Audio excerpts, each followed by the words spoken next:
Hey, good afternoon, everybody. Thank you for joining us today. I'm Maureen Gribble with uesystems, and we've got Alex Cooper here as well, who's going to actually be presenting on our new UltraView cameras that we're so excited about. I'm sure, obviously, you guys have been reading about them and seeing about them, but we're really excited to finally kind of let you all know all the nuts and bolts, how they work, why they're really functional and cool, and how they fit really nicely into our existing product line. So for those of you that are already familiar with our uesystems products, I think you'll find these cameras to be really familiar, especially with the reporting and software and all that. So we're really excited to finally dive in and give you all a great overview of these new cameras that we've got and answer questions, etc., etc. So before we actually rock and roll with the presentation, just some housekeeping things. So those of you that have been on our webinars before, this will all be kind of an old song and dance for you, but those that are kind of first timers, we do try to make these interactive as best we can. So definitely ask your questions. There's a little questions box. You can type those in at any time. I'll be keeping an eye on those. I might, be able to answer them for you just in the chat. Obviously, we'll have questions that we'll toss to Alex at the end of the session. Things like that. So don't hesitate to ask. If we don't know the answer, we will follow up with you after the fact. And of course, if we get too many that we can't get to all of them, then obviously we will for sure be reaching out to you guys offline as well. We are recording this, so if you have to jump early, or if this is something that you were hoping to get in front of somebody else that at your organization that should be aware of these cameras, then we'll be sure to send the link out. We do put all of our webinars on our YouTube channel, so if you're ever looking for any of our content that we've recorded, you can just go to YouTube and search for uesystems. I think you'll find it's actually quite a nice catalog of webinars and videos that we've been curating over the years. So that's where this will find a home later today. And we are doing this live, so just bear with us. Hopefully, knock on wood, we don't have any internet issues, audio issues, things like that. But if we do, we will resolve them just as quickly as we can. So with that, I am going to turn the screen over to my colleague, Alex. And Alex, we will let you take it away. Awesome, perfect. Thank you so much. Let me get set up real quick.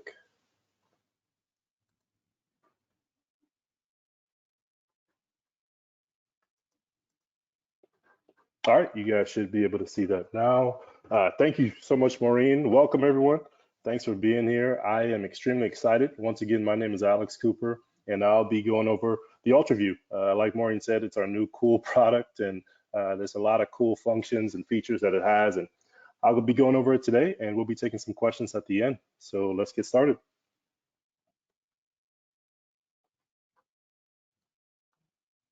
All right, so just to kind of get a scale of who's on the call, we're going to ask for some participation real quick. Maureen, can we open up that first poll question? Let's see who's using acoustic imaging, or who's used it in the past, or who's used it before. All right, so yeah, just a quick poll for you guys. So you just answer yes or no. Looks like about 70% are a no, about 30% are a yes.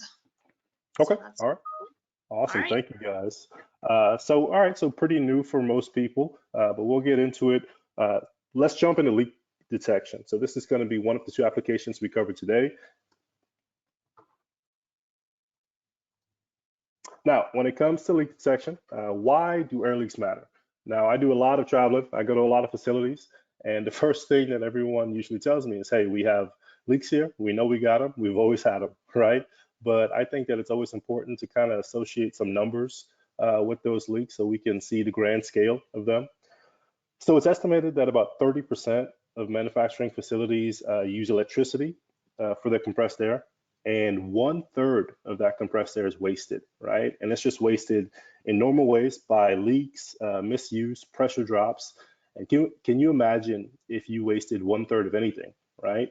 And then lastly, savings, right? So if you're just a typical facility and you're operating a 200 horsepower compressor at about 6,800 hours a year, you could save upwards of $38,000 if you were able to identify and correct those leaks. So we see how important they are immediately. All right, so real quick, one more poll question so we can get started. Let's see who's using ultrasound for their leak detection currently. All right, so we got another poll for you. If you're using ultrasound for leak detection, all right, this one's looking a little more, about 80% yes, about 20% no. All right, I like those numbers. Yeah. All right, so if you guys, the majority of you sound like you use ultrasound for leak detection, and if you're doing that, then you know that ultrasound is a great tool to use for it, because what we do is we utilize the turbulence that's being generated by those leaks. That turbulence causes high frequency tones that we're able to capture otherwise with an ultra probe, but now we're talking about with the UltraView, right? So we can easily see those leaks real time. Now, the biggest question we always get, and I'm sure some of you get it as well if you're using ultrasound for leak detection, is how can you find those leaks in a noisy environment, right? Our facility is super noisy. Hey, we're outside. We got this moving and that rocking. We got a radio. Well, the great news is that the UltraView isn't listening on the same frequency we are, right? It does a great job to cancel out that competing ultrasound, those competing noises. Even in the noisiest environment, it's going to allow you to pick up those sounds and be able to visually see where that leak is coming from. And then the other benefit of ultrasound is that it's very directional, right? So we know exactly where that issue is coming from, and we can eliminate any false positives that we might be picking up. So that works in our benefit as well. Now, if you don't take anything else from this presentation today, if you're talking to someone later, I want you to remember this one thing about the UltraView, right? I want you to take a look at that dashboard right there. 124 state-of-the-art sensors are utilized to be able to give you the max accuracy and distance that we can possibly obtain, right? So those 24 sensors are each, 124 sensors are each placed very meticulously in each spot so that we can get the best reading and we can rely on that data every single time.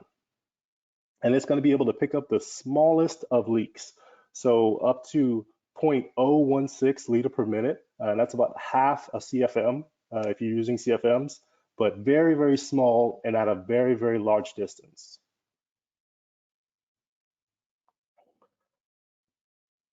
Now, so basically just an increase in the number of sensors allows us to have that maximum detection range, right? When you multiply the number of microphones / sensors, it allows a lot of data to come in. And with all that data, a lot of processing is required. So there's a lot of built-in power in this device that really lets it set itself apart in the marketplace. So we talked about all those sensors and how much they do and the data that they pull in. The great thing about it is that it doesn't make the device any more complicated to use, right? It's just point and shoot and scan pretty much.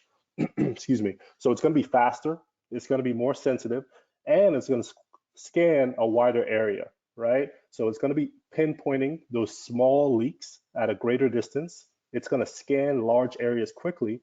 And then also too, you're going to be able to pick up multiple leaks on the same viewpoint, right? So you can toggle in between doing one leak at a time or several on one view, which is very helpful. And then that onboard processing, it's going to give you a cost estimate and a leak size estimate, right? So in real time, you get to see what the potential cost savings would be if you get that leak repaired and how severe that leak is. And it's designed like all UE products to be lightweight, and you can use it with one hand. At just a little over 2 pounds, it's going to be very easy and efficient to be able to do a leak survey and come out with great results. Now, we talked about how easy it is to go out there and do a leak survey and find leaks. I want you to look at that picture on the right. As you see with that black and white contrast on the screen, that pop of color, it almost is going to show up as a heat signature, and that's where your leak is located.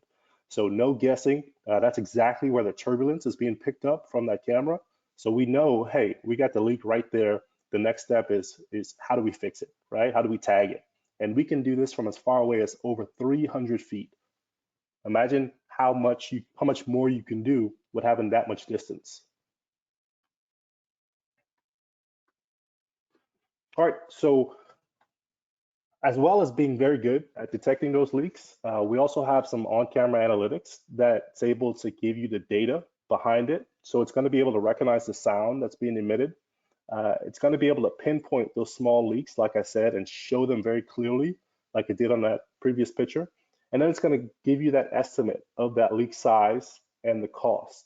And that estimate is going to be in a very easy, understandable format, right? So it's going to be in CFMs or liters per minute, and that cost is going to be in the currency that you're using. So that dollar amount per year. And then you're also going to be able to see that leak size.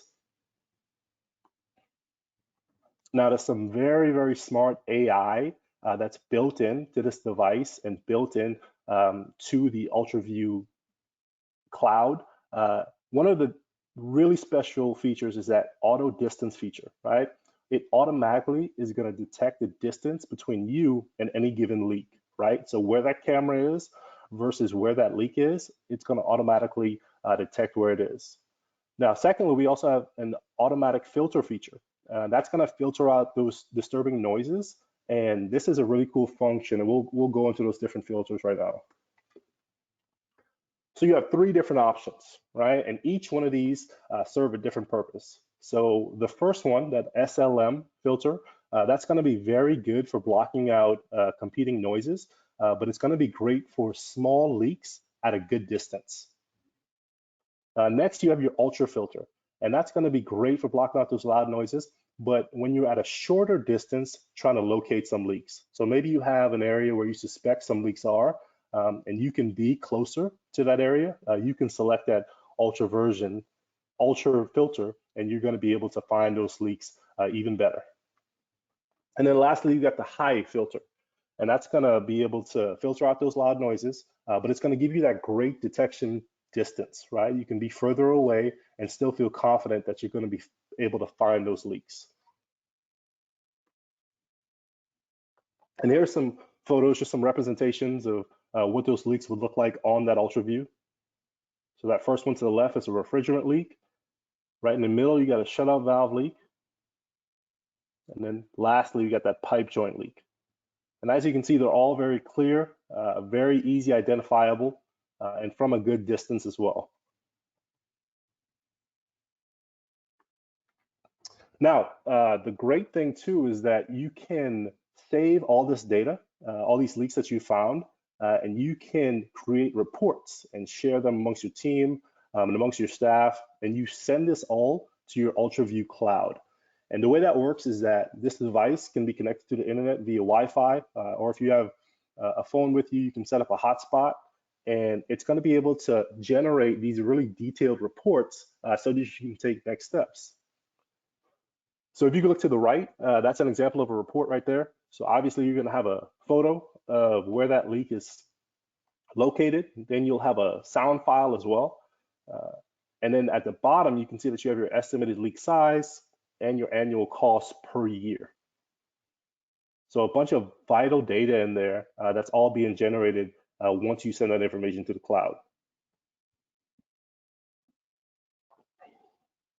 And if you're used to using our leak survey app with our other ultrasound devices when you're doing a leak survey, then you can use that as well. It's going to be all the same great data, just all in that formula to be able to give you the best situation to show you what you're losing and what you could be saving when you make the steps to correct those leaks.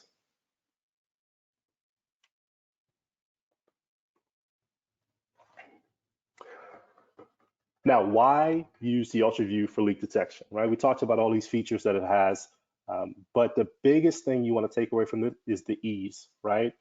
It's going to be so much easier to be able to detect these leaks and also in a larger area, right? So the efficiency of it alone is going to make it worth the while. And then you're going to be able to pinpoint those small leaks, and this is going to be multiple or single leaks simultaneously, right? With those different filters on board the device. And then lastly, the severity, right? I know how big that leak is. Is it something that we can wait on? Is it something that we need to get on top of right now? It's going to show me all those things in real time.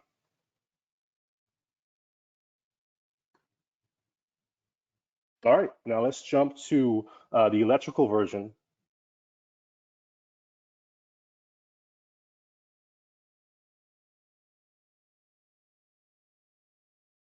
Let's jump to the electrical portion of the UltraView. And let's start off with a poll question real quick. What are you guys currently for your electrical inspection? All right, so we just have a few options on here. Just trying to gauge what folks are already doing when it comes to electrical inspections. Looks like infrared is taking the lead, about 74%. We've got a few folks using ultrasound, handful of folks that aren't sure, but infrared for sure seems to be the leader in the clubhouse.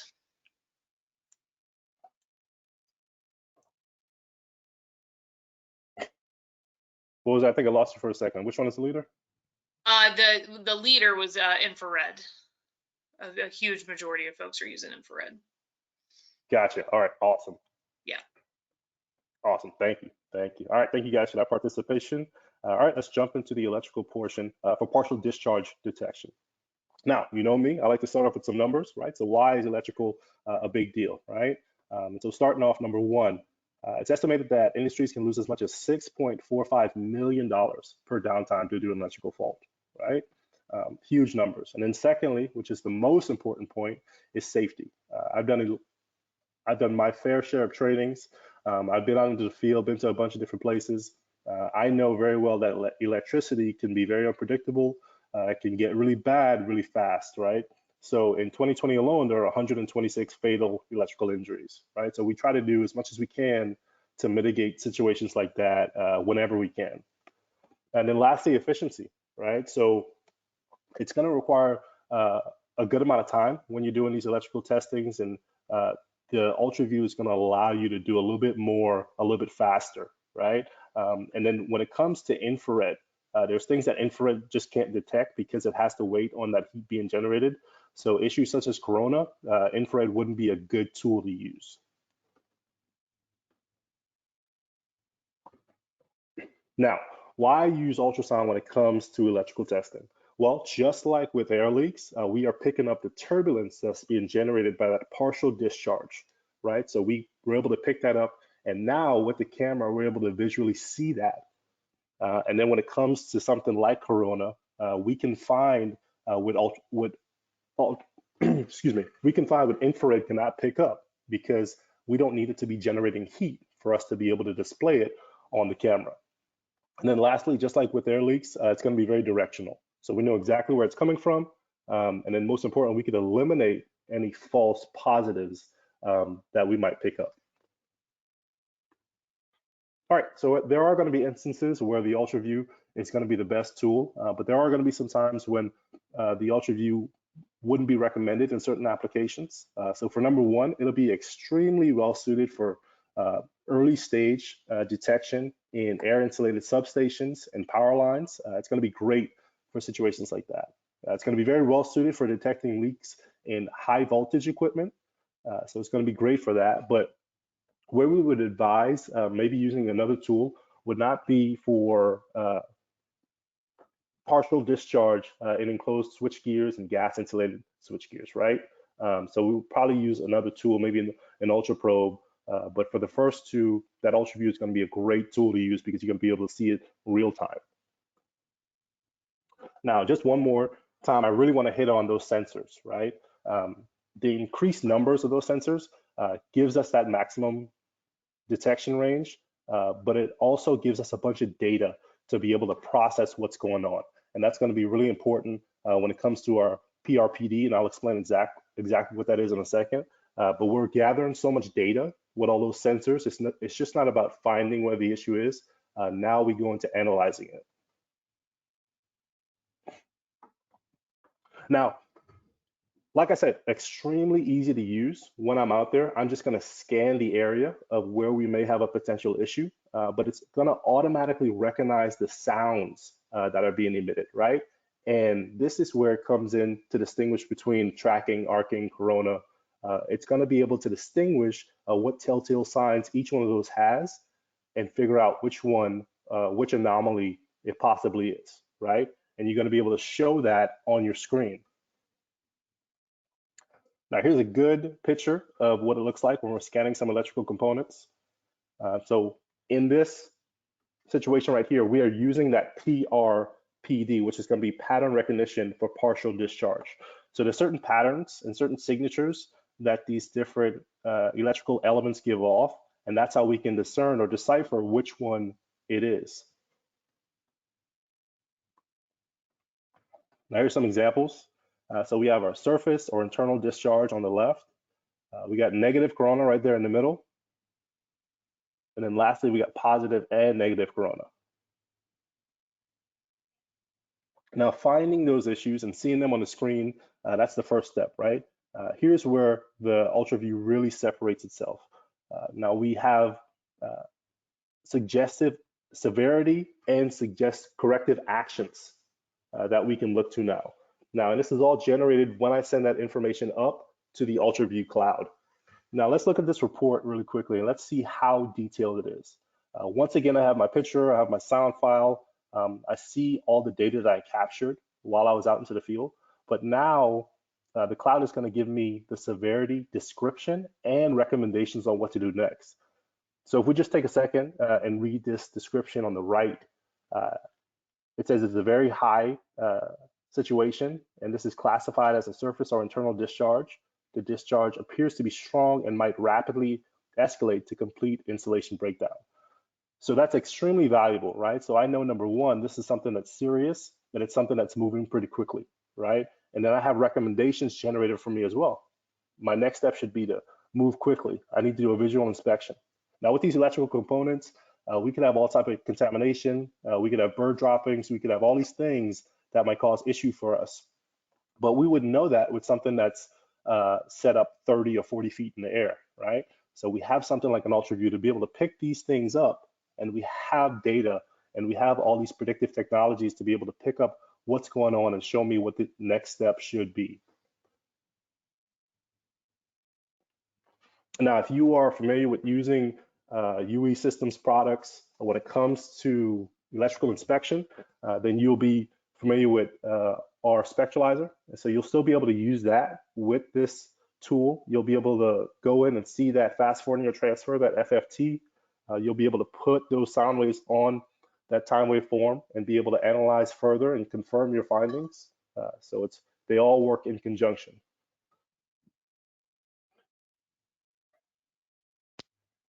All right, it's the last time I'm gonna make you guys work one more time. Let's pull up that final poll question. Maureen, can we pull up number 4, please? So yeah, so we're just curious, who's interested in, before we dive into some questions, learning more. So we're sure to follow up with those of you that are, and let us know, of the two or both, which one is of most interest, and we'll be sure we do the proper follow-ups. So that's great. Thank you guys for participating. Absolutely. Thank you guys so much. And just to wrap up, that's the last portion. I just want to reiterate how easy it is to use, how easy it is to be able to detect these potentially dangerous elements, right? See that discharge before they begin to generate heat, which is a very important component, automatically recognizing what it is. And then lastly, that severity portion, right? And being able to tell, hey, we have something going on here. It's very severe. Here's your next stage in the action process. So all those things would be extremely valuable with this new tool. Awesome. Okay, so we've definitely had some questions come through, and like I said at the beginning, we'll get to some of the more common questions, and then we will definitely follow up with those of you offline to get more specific answers to you. So just some kind of more technical questions, Alex, just kind of about the actual camera. Do you know about how long the battery life is before you have to go and recharge it? So if someone's planning on being out in the plant, about how long can they expect it to be charged for? Yeah, that's a great question. So typical of most of our ultra probes, this one is going to last about 7 to 8 hours on a full battery. So plenty of time to be able to conduct a survey. Very good. All right, let's see here. Hold on, I had a couple and now they're flying in, so I've lost I've lost my space. Um, what happens if you don't have access to internet while you're out taking, doing a survey or, using the camera? That's another good one. So I know sometimes some of these facilities you can't have a phone with you, so you don't have the option of having a hotspot, or you might be out of Wi-Fi, but you can still save that data to your UltraView, and it'll stay there until you connect to internet. So once you take it back to the office or somewhere that has Wi-Fi, it'll reconnect, and then it will automatically transfer to that UltraView cloud. And what folks are wondering, because we tend to talk about compressed air, but can we also detect other gas leaks? Absolutely. Absolutely. So if it's escaping into the atmosphere and it's causing that turbulence, we will be able to pick it up. We'll also be able to pick up vacuum leaks as well, right? So that air is being suctioned in. We can pick those up with the UltraView too. All right, and someone's asking kind of how, and you have one that you've got your hands on, so you can answer this better than I can.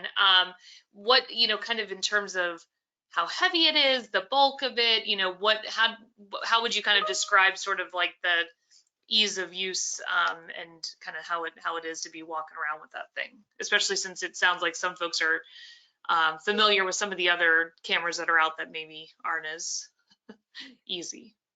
I got you. I got you. Yeah. No. So the UltraView is extremely light. It's about a little over 2 pounds. So you wouldn't have to worry about holding it with one hand, scanning everywhere. But if you could remember back in the day when they used to have the camcorders, if you could imagine kind of scanning everywhere with those, very, very light, very easy, not bulky at all, fits in your hand very comfortably. So it wouldn't be too much of an issue to take that out and scan all around your facility. Awesome. And actually, I did get to see it at one of the conferences we were at, and it does kind of feel, for anybody that's using any of our handheld ultra probes, it's kind of that similar feeling in your hand, very ergonomic, which is nice. And speaking of that too, so just a quick side note. So any of you that are on here that are going to be at some of the upcoming conferences that are taking place, like the Compressed Air Best Practice Conference, SMRP, IMC, we will be at all those conferences, and we'll have the camera there. So if we're not able to get, if you're not ready for a demo yet, but you want to see this thing kind of out in the wild, we will have it at those various exhibit opportunities. So just a heads up on that. And then a couple of people, or several people rather, have asked, and I guess we do kind of need to explain. So when we talk about, we have the UltraView for leak detection, we also have the UltraView for partial discharge. So it's actually two different cameras. So the one camera, which we're calling the UltraView leak detection, LD, that one is specifically if you're just using it for leak detection. So if that's all you're interested in using it for, then that's a great model for you, and it's a little bit cheaper than our UltraView Plus, which that model allows you to do leak detection and the partial discharge. So if doing electrical and leaks, or only using it for electrical is what you're interested in, then the Plus would be the option for you. But if all you wanted are the leak detection, we do have a model that's just for that. So hopefully that clears up some of that. Alex, you live in a hot area, so maybe you can talk about the temperature ranges on the camera. So for those that maybe have kind of extreme temps, what's kind of our range on temperatures? Yeah, yeah. So the operating temp is -4 degrees Fahrenheit all the way up to 158 degrees Fahrenheit.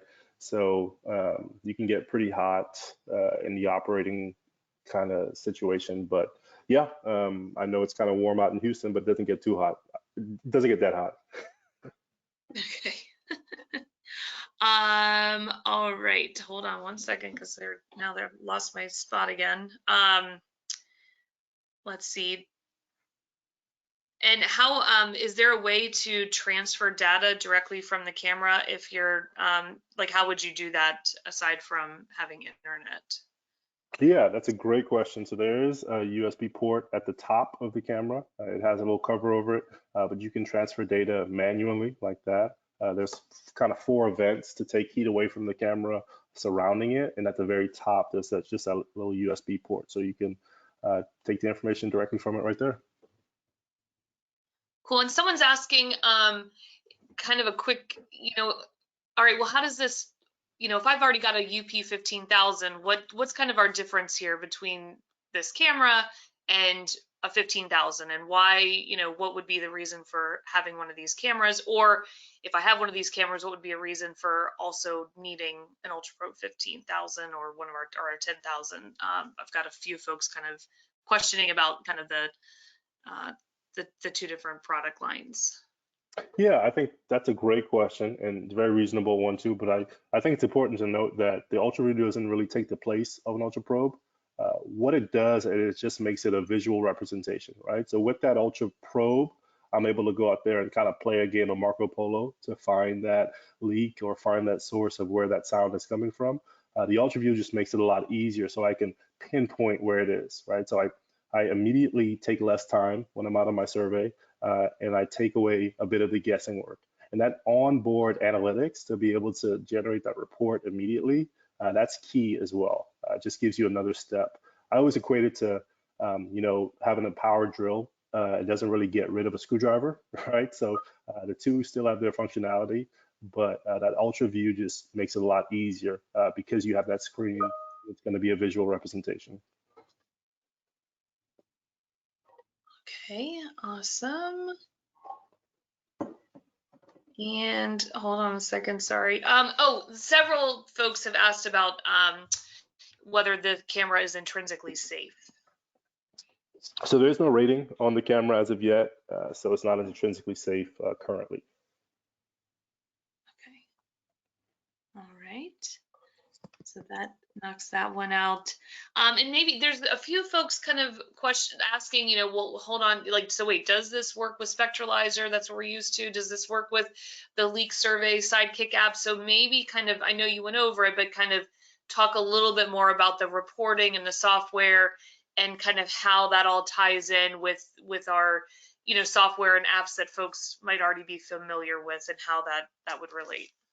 Right, yeah, absolutely. So the UltraView is going to take the same data that the Ultra Probes took. So in terms of that decibel level, in terms of recording sound, so you can still take that information that the UltraView has taken and input that into Spectralizer, put it in our Leak Survey app, be able to analyze it the same way you did it previously. You just be able to take that same data with the UltraView.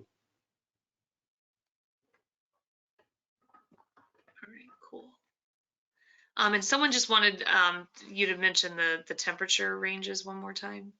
Yeah, it's -4 Fahrenheit, all the way up to 158 degrees Fahrenheit. Okay, very good, very good. All right, so I think we got through. I know there's some that we haven't answered. Some of them, I think it's because we need to be sure we know. We don't want to give out the wrong information, so we will follow up with you guys offline. A few more questions that we got kind of several times. We did record this, or we are recording this, so if you need to share the recording with somebody who on your team that wasn't able to make it, we will put this up on our YouTube channel. We'll also send some follow-up emails with the link to the recording, so you'll definitely be able to access this presentation. If you are interested in an actual, a personal demo of this, a few of you have asked about that, you can definitely reach out to us, or you've already kind of mentioned it in the question, so we'll be sure we follow up with you. But we definitely want to make that happen if it's something you're interested in. And like I said at the beginning, if we, the questions we didn't get to, we will get with you guys offline to answer those. we're excited that, to finally be talking to folks about this and learning what's important to you all and what you're curious about will help us know what we need to be aware of moving forward, and help us, address any questions that you guys have in the future. So this has been really great. So what I think I'll do is, Alex, that was fantastic. And thank you everybody for participating and being so active. I'm going to just throw my screen back up here so you can have both my email and Alex's. They're both pretty easy email addresses to jot down. And of course, our 914 number, that's the main office. So if you are wanting any more information, or you have questions that you didn't already ask, don't hesitate to reach out to either one of us, call the office, whatever. We are 100% here to be supportive and help answer those questions for you. We hope you guys are as excited about these cameras as we are. It's going to be really great to start seeing them out out in the wild and being used at facilities and things like that. So hopefully it'll be one of your facilities here soon. So thanks again for joining us and spending your lunchtime with us. We really appreciate that. And Alex, again, great job. Thanks again. And we'll let you guys go. Have a great rest of your day, and we'll catch you guys later. Thanks, everyone.